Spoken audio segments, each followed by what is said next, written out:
Welcome back to Conversations Aloud. Today's episode tackles one of the most contentious and morally charged debates of our time. Has Israel committed genocide in Gaza? To help us navigate this topic, we're joined by Dr. Jack Sigman, who is an author and scholar with a PhD in Holocaust and genocide studies. Dr. Sigman's work focuses on how societies understand and define mass violence, the historic legacies of genocide, and what the term carries legally, morally, and politically. Welcome to the show, Dr. Jack. Thank you so much. Good to have you. So there's a lot of conversation about, has genocide occurred? What is genocide? I know that genocide is a very technical term, but just for the audience of what we know so far in terms of casualties, as of today, the Gaza death toll confirmed by Israel is at least 70,000, which, interestingly, is the same figure that the Gaza Health Ministry has been saying. The Gaza Health Ministry has said that it's at least 46% are women and children, and that doesn't include people under the rubble and indirect deaths and the 150,000 that's injured. Before we go into the details of all of that, how do scholars define genocide under international law? And, what are the essential elements of that? Essential elements of the genocide accusation. Number one is a specific intent to destroy a people. It is not some politician 2 or 3 days after a massacre saying, we are going to get these people. We are going to destroy them. We are going to send in troops and make them pay. This is rhetoric. Rhetoric is not necessarily, can be used as saying, oh, this is intent for committing genocide. This is the same as, say, a husband. 3 days his wife has been missing. I don't know how squeamish your audience is, but then he finds out that she was raped and dismembered, and the person who did it is in jail. And a newspaper reporter comes up to him and says, if you had that man in the room with you, what would you do? What would you expect his answer to be? And that's just rhetorical. A presidential debate was lost on this very question when Dukakis, who was a Democrat nominee running against the first Bush, who was Reagan's vice president for the presidency, pretty much he was asked that question and he said, you're not going to bait me into giving an inappropriate answer. I'm going to tell you that we're going to let the law take its course, but that's a politician running for the highest office of the land on a hypothetical situation. What happened in Israel was not hypothetical. It happened. And what did you expect the politicians who are answerable to the people, because it is a republic with a government based on the standards of liberal democracy? Too often it runs into populism. And you've got to say the thing that the people expect to hear, which is we are going to retaliate with overwhelming force.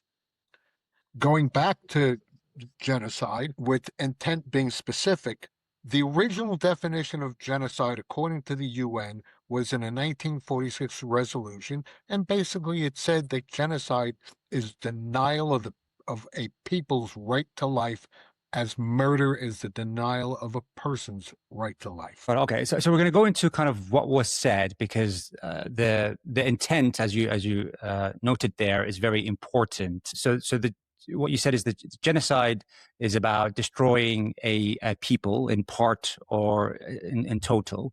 And so what to you makes it, different to crimes against humanity or ethnic cleansing? These are different terms. So, what is the specific difference? We'll deal with ethnic cleansing first so we can throw it out of the way. Ethnic cleansing is not a crime. It is not a defined crime. We may consider it immoral, but it is not a persecutable crime. Forced evacuation, as it were, to take a people and pick them up and move them hundreds of miles away, that is covered in the Geneva Convention. But for ethnic cleansing, to move people from one town to another town 5 miles away or 10 miles away, it can be called ethnic cleansing, but it's not a crime, especially if it's done in order to save their lives. Okay. So there are a couple of measures under what genocide in terms of action entail, which is killing members of the group, deliberately inflicting on the group conditions of life calculated to bring about its physical destruction, and imposing measures intended to prevent births within the group. Now, there's a lot of, from kind of looking at what you've seen in terms of evidence, what is your view on what Israel has done when it comes to those actions? The actions themselves may be prosecuted depending on the severity, the action, but without the specific intent to commit genocide, they are of themselves not genocidal.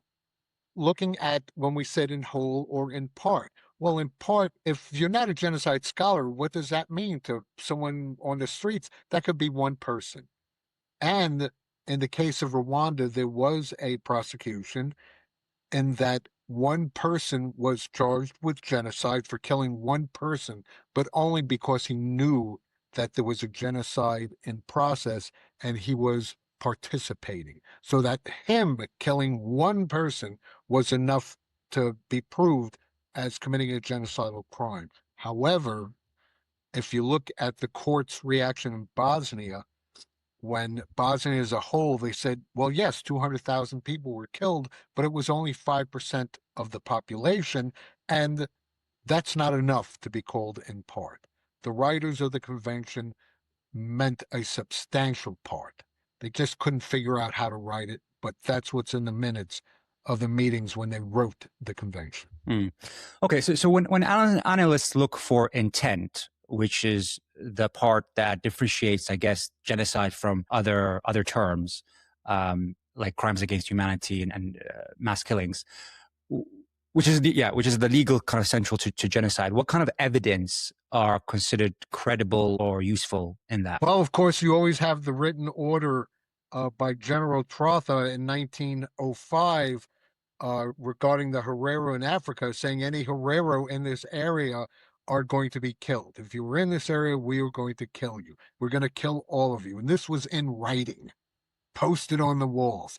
That was pretty good sense of intent. If you have military plans, if you have not something that seems rhetorical, not something that seems like you're preaching to the crowd, if it's something that you were trying to get everyone to agree that you're going to go in and wipe out these people, that could be seen as intent. Building was destroyed in order to wipe out everyone in that building, specifically the civilians. And you wanted to kill all the civilians in that building. That would probably be acceptable as genocidal intent. So going back to kind of the statements, I guess, that were made, and back to your first point that, if that happened to you, what would your first reaction to be? I would say, I guess, if you're a normal person, you'd go on an extreme version of anger and vengeance. I mean, any human would be. But as a leader, as a prime minister, as a president, as the army, head of the army, we expect certain level of way of kind of communicating to the people, to your soldiers, how we're going to approach this. And I think the scary part of what was said after 7 October, and I'll just give you examples. There were many statements that kind of explicitly called for vengeance, destruction, and annihilation. The defense minister, Yoav Gallant, he announced a complete siege on Gaza, claiming that Israel was fighting human animals. And that Israel must act accordingly. The president said that it's an entire nation out there that is responsible. And there was a general in a written letter to soldiers. He says, what has been will be no more. We shall go out there in war. We shall pulverize every plot of land from which it came. We shall destroy it in memory of it. And we shall not return until it is annihilated. And the most famous one, which is Prime Minister Netanyahu, remember, he said, remember what Amalek did to you.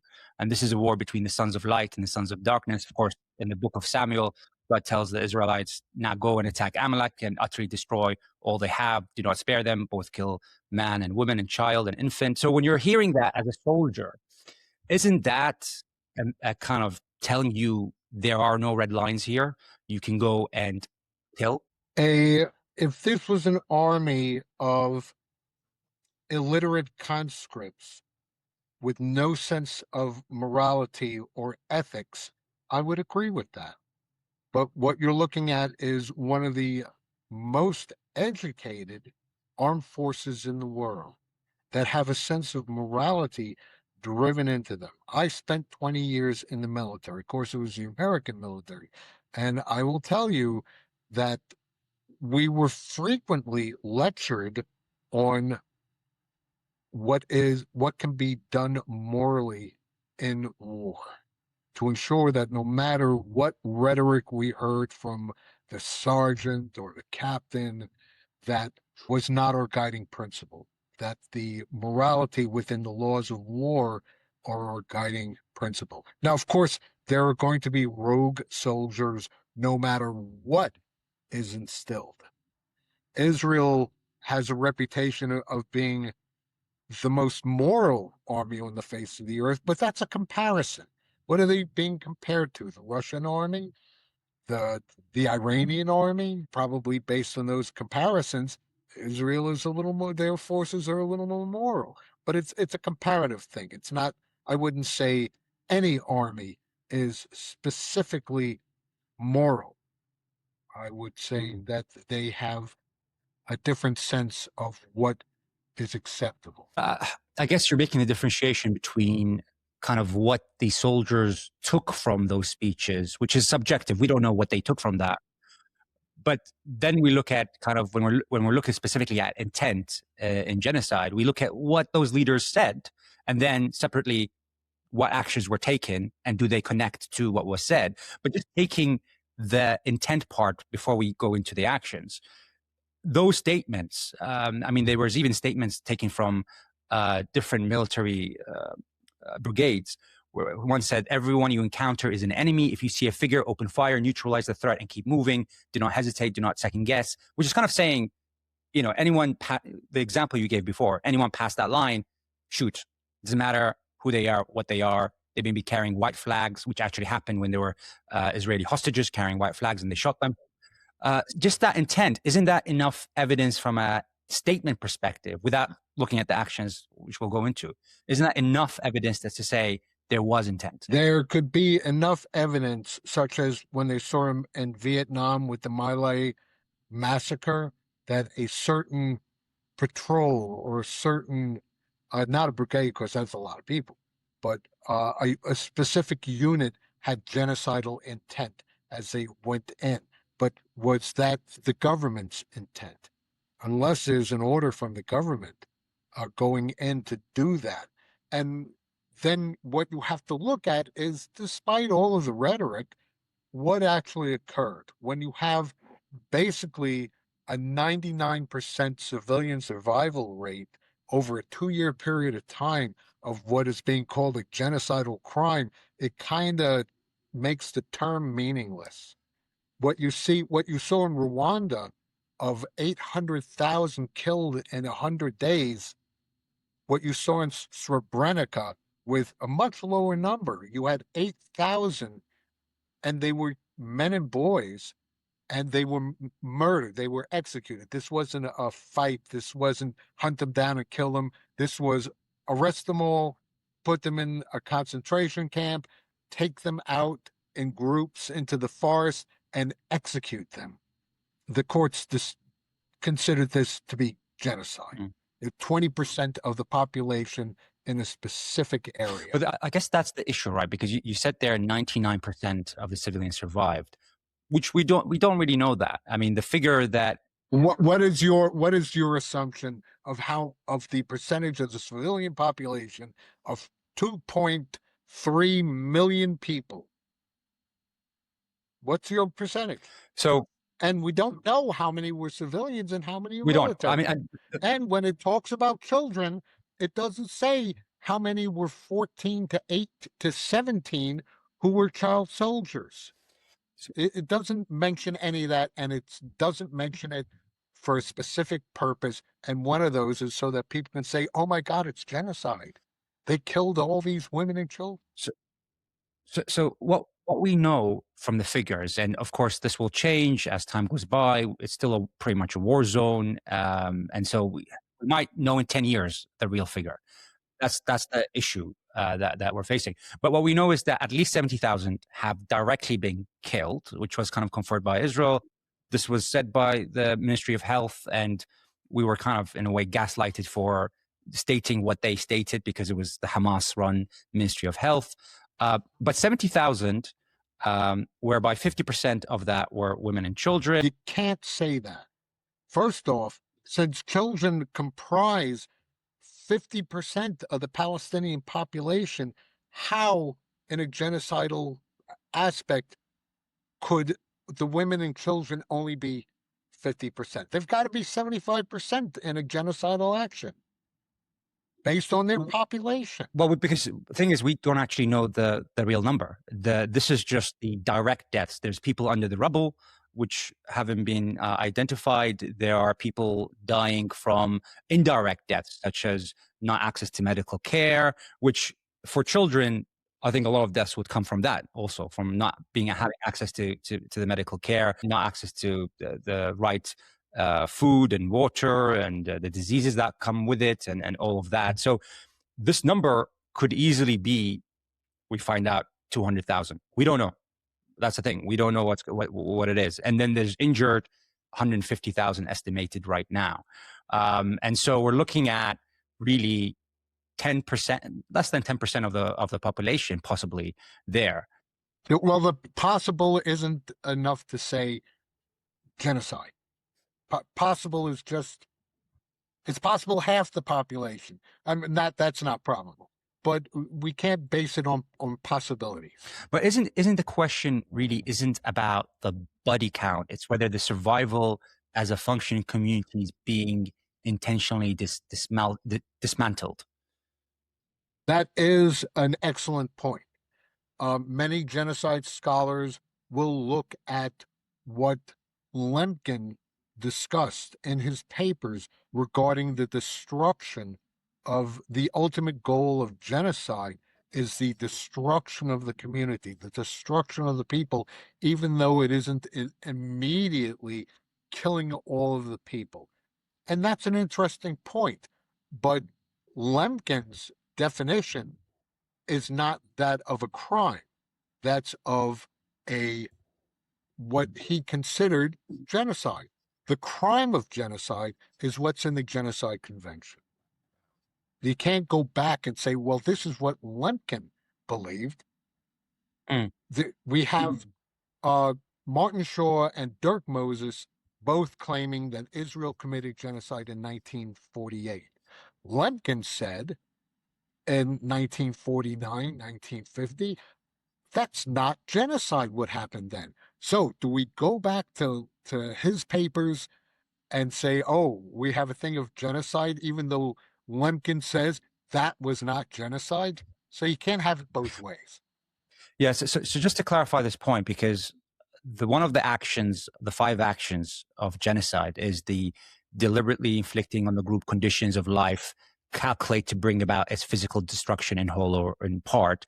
It doesn't necessarily mean it actually led to the destruction. It could be leading to the destruction of that kind of conditions for life, right? Yes, absolutely. So that's the thing. When you look at the actions that were taken, of course, there's the statements that were carried out, that were said, and then there was the actions that were taken. And you look at kind of about 62% of all homes in Gaza were damaged or destroyed by January 2024. That's 3 months of the war. Nearly 84% of health facility buildings, 57% of water infrastructure were damaged or destroyed. 20 of the 22 hospitals in northern Gaza have been destroyed or damaged. More than 60% of the electricity distribution network was damaged or destroyed. And that goes back to the statement made by Gallant, which is no water, no electricity, no food. So isn't that bringing about the destruction of, or leading to the destruction of a group in part or in whole? Because if you're destroying the whole infrastructure that makes it unlivable there, isn't that part of genocide? If it was done specifically for that point, rather than those targets being legitimate military objectives, because they're being used by the enemy. So that's what has to be determined. If they were destroyed just for the sake of making it difficult for the civilians, that could be on that side of, yes, this could be genocide. If they were destroyed because they were being used by the enemy military, then as a headquarters, as weapon storage, a mosque that is being used as weapon storage in the laws of war is no longer a mosque. It's now a legitimate military target. The rooftop of a house that's being used by spotters for Hamas is no longer a house. It's now a legitimate military target. Now, Israel did what it could to minimize the civilian casualties, and over a 2-year war where, 80% of Gaza is destroyed. And again, let's say 3% of the civilian population were killed.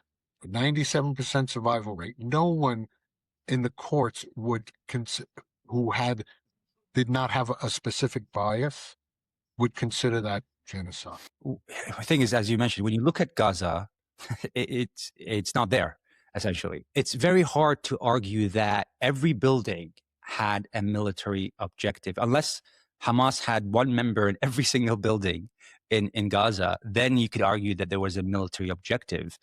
For sure, there were parts of it that were not part of a military objective. It's just not logically not possible that every building had a Hamas depot or a militant there, with guns.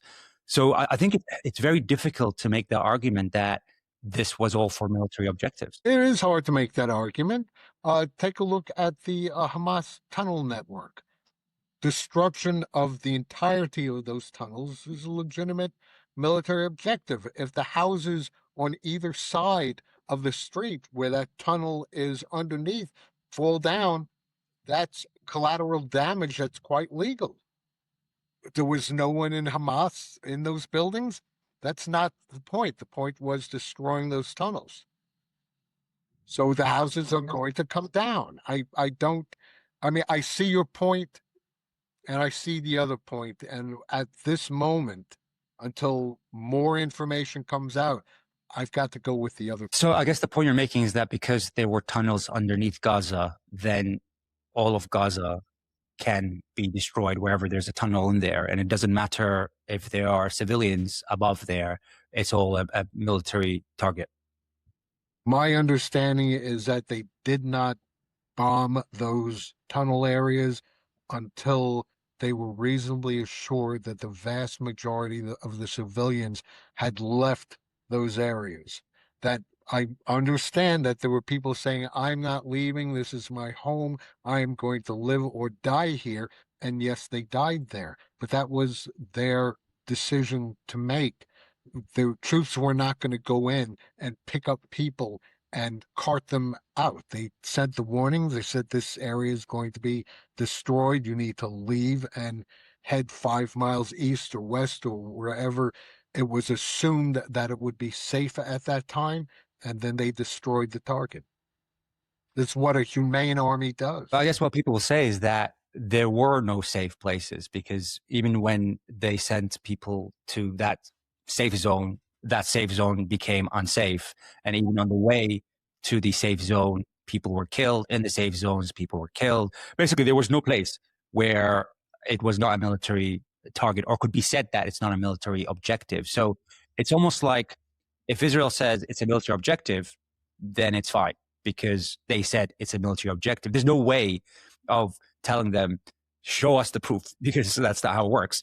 So it's kind of I guess it's an argument that we cannot reach a conclusion on, because they can always say that's a military objective. Absolutely. But you have to take a look at the results of what Israel did, not so much regarding the utter destruction of Gaza, but the civilian survivability. And even though we can say there is no safe place, it's just like me walking on a sidewalk. A car can always jump the curb. I can always get hit and killed. Yes, correct. There were soldiers on both sides of the conflict, and there were soldiers on both sides of the conflict who did not care where their bullets went, as long as they had a shot at killing the enemy. So, yes, there was no safe place in Gaza. I'll admit to that. However, to the extent that there was some safety, you go by what percentage of the civilian population was saved.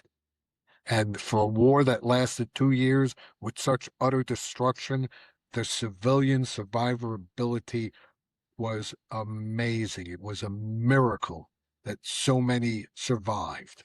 Well, the thing is, we still don't know how many survived. That's the issue. Correct. We don't. We But we both have agreed that 70,000 have been killed. directly, yeah. But neither will say how many civilians or how many Hamas or how many militants. Well, Because it wasn't just Hamas.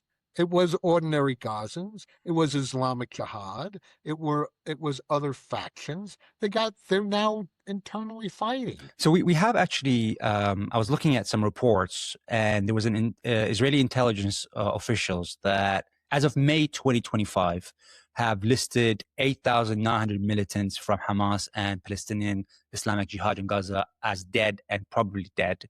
And at that point, there were 53,000 Palestinians that had been killed by Israel, which means that 83% of those killed in Gaza were civilians, according to what the Israeli intelligence officials listed in terms of how many Hamas. Basically, they listed what they could identify as Hamas. They did not list saying, well, we don't know what these people were. We don't know if they were Hamas or not. We just know that these were. We have positive indication that these are.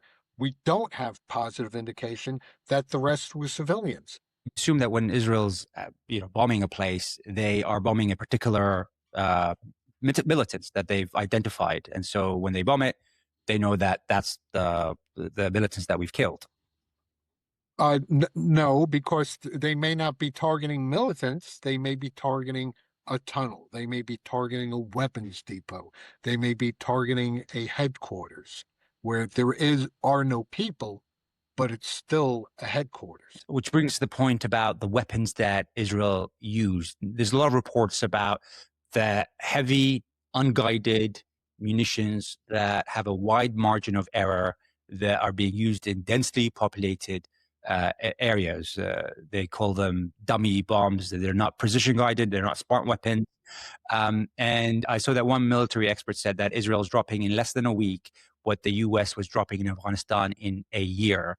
Of course, Gaza being a much smaller, much more densely populated area, which begs the question, was that necessary? Those 2,000-pound bombs being dropped in densely populated area, which of course would have led to, knowingly, hundreds of deaths of civilians.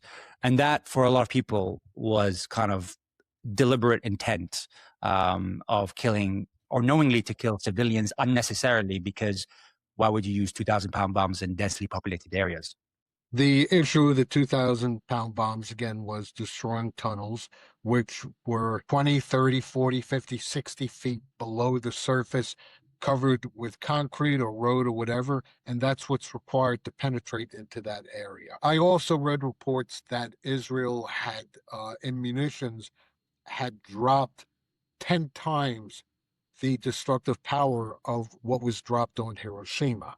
And with Hiroshima, what happened was 180,000 were pretty much killed instantaneously. Of course, there were thousands who died the next day or the day after. But having dropped 10 times that amount of firepower, and again, this supposed casualty rate being so low in comparison to Hiroshima shows there could not possibly have been an intent to commit genocide. So is it for you the number? If the number comes out to be 300,000, say, would that be the point that would kind of make you look at this differently? When we're dealing with a number, we're looking at what is a substantial part. And a substantial part is going to be a percentage. Now, I'm not the one who decides that. I may have my own personal opinion of that, but I have to look toward what the courts have decided, because genocide is a crime, and it's a crime with specific parameters. And the courts have declared 5% of the civilian population is not enough to be in part. They have said 20% of the population is enough to be in part. We don't know what they're going to decide between 5 and 20. And we don't know if another court convened over a genocide, another international criminal tribunal may say that the ICTY, the International Criminal Tribunal over Yugoslavia, was incorrect in their finding, and that 5% is substantial. That in fact 1% is substantial. We don't know what the courts are going to decide. Again, because genocide is a crime. Yeah. At this moment, the UN Human Rights Council, the UN Special Rapporteur, the Amnesty International, Human Rights Watch, and even Israeli groups such as B'Tselem and Physicians for Human Rights Israel, and I think even the International Association of Genocide Scholars have all said that Israel has committed genocide in Gaza. I am so glad you brought up the International Association of Genocide Scholars. This is a group with 600 members. Membership requirement is $30. The majority of members of that society do not appear to be genocide scholars. Only 28% of 600 members bothered to vote for the resolution. The rest saying it is ridiculous for us to come out and make some sort of statement about this without all the facts being out. The majority of those who did vote were not genocide scholars. The organization has been lambasted over it, and I still see people bringing it out. People bring out Raz Segal with his statement that Israel was committing genocide 6 days after what I consider Gaza committing genocide in Israel on the 7th of October. His accusation was not over anything that had happened, but the political rhetoric. Let me give you an illustration of two great genocide scholars, not Holocaust. These are genocide. These are the top men today, Martin Shaw and Dirk Moses. Brilliant people. I admire Dirk Moses a lot. I really love Dirk and what he's put out. Dirk deals with genocide as a part of settler colonialism. So he considers Israel having committed genocide and continued to commit genocide since 1948, since he considers Israel to be a settler colonial project. Well, I don't consider that. He's going to say Israel's committing genocide because he's saying Israel's never stopped committing genocide since 1948. Martin Shaw says ethnic cleansing is genocide. He's concerned since 1948, Israel's committing genocide and they have never stopped. So Gaza's just another episode of Israel's genocidal activity since 1948. Mm. So do I take their opinion? No, I can't. And I guess you might have read the Amnesty International report, the B'Tselem kind of notes. Yes, I have. What do you kind of, where do they come from that you disagree with in terms of their statement that Israel's committing genocide? Both organizations have a history of making accusations without having the facts available. That is their history as far as I'm concerned. I'm sure Amnesty International has done wonderful work in Rwanda and Russia, and I don't know what they're doing about Iran, but they've done some great work in other areas. But when it comes to Israel, it seems they have an obsession. They have animosity towards Israel that it can't be explained. I think the problem is that whenever there's a group that accuses Israel, the reaction is always that they are biased. And I mean, some groups are biased, of course, but it cannot be that every group is biased. You would think that some country, when they had that conference in 1938, the Bermuda Conference on opening up immigration to refugee Jews, that at least one of those countries would say, you know, we're going to do that. And yet, not a one. And Hitler got to use that, saying nobody else wants the Jews. So I can kill him with impunity. I can do whatever I want because look at all these Western nations that are so moral and refusing to open their doors to Jewish refugees. So when you say, how can all these organizations be wrong? ADL did a poll last year, worldwide poll. The results were 25% of the adult world, 1 billion out of 4 billion people, the adults, have anti Semitic leanings. That's a frightening number. Do I agree with that number? I'm not a statistician. I don't quite understand how polls work statistically, how they can guarantee their accuracy within 2 to 4% based on the number of people polled, but that's the information that came out. Do I say those people are wrong? Salem is correct. All the Jews who are out there promoting anti-Semitism, it's frightening to me. It's scary, but I think also at the same time, there is a question: how do they define anti-Semitism? Because nowadays, for some people, if you talk about Israel, it's anti-Semitic. So there's like a line that seems to be unclear. I mean, it's very clear that obviously, if you have hatred towards Jews, you're anti-Semitic. But when it comes to Israel, that line seems to be kind of morphed into something else, where they combine one with the other, almost to the point where if you say anything wrong about Israel, you're considered by some anti-Semitic. So I don't know with that ADL poll how they defined, if you are anti-Semitic. They did have their definition of anti-Semitism, and it did not refer to things like Zionism. It referred to controlling the media. It concerned to controlling the banks, controlling the governments, controlling international institutions like the International Monetary Fund. It had to do with the power of Jews, the wealth of Jews, the attitude of Jews, the how Jews feel about Muslims, how all those other things, other than dealing with Israel. It's kind of like people saying they're anti-Zionist, not anti-Semitic, but they give no example of how their anti-Zionism is not based on anti-Semitism.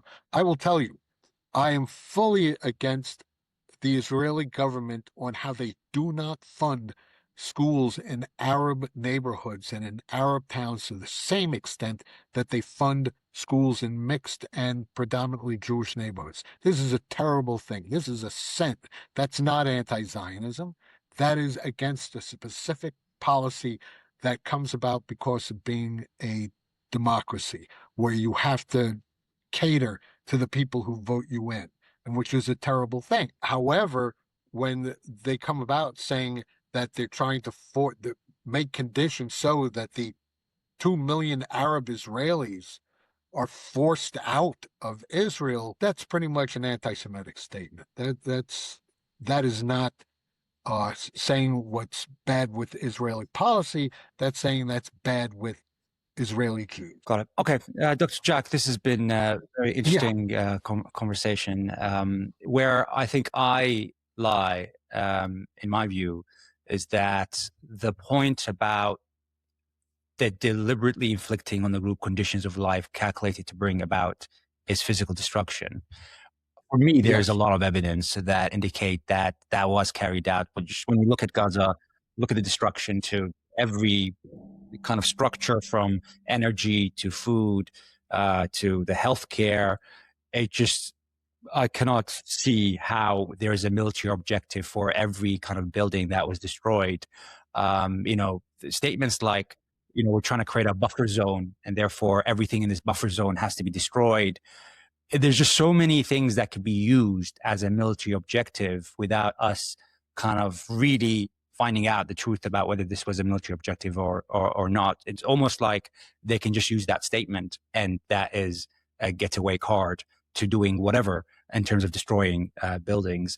And to your point about the death toll, yeah, we just don't know what the death toll is. We're going to find out maybe in a year, maybe in 2 years. While this happens. But I really appreciate, having this conversation with you. Fortunately, the genocide accusation is basically saying that Israel is a pariah state. And that is the whole purpose of making such an accusation. In regard to the body count, you can take a look at what happened at Sabra and Shatila. We still don't know. It's been 30 years. The Lebanese government refuses to allow unearthing to find out the true body count. I suspect something like that might happen in Gaza, that it's not in the government of Gaza's benefit to know the exact body count. And it is to the benefit to allow places like Lancet to have said last year that, oh, it's obviously 180,000 have been killed. Hopefully we'll find out the truth. And lastly, Dr. Jack, if people wanted to find out more about you or, find your work, where can they do that? Well, first you can email me at Dr. Jack, DRJACK, at arizona.edu, where I'm a research fellow. You can also go on academia. It's academia.edu, and just put my name in, Jack Sigman, 60 or 70 papers that I've written on that site. And of course, there's another book that I wrote in 2017, Israel Committed Genocide. Really? Interesting. Well, thank you so much, Dr. Jack. You're welcome. I love this.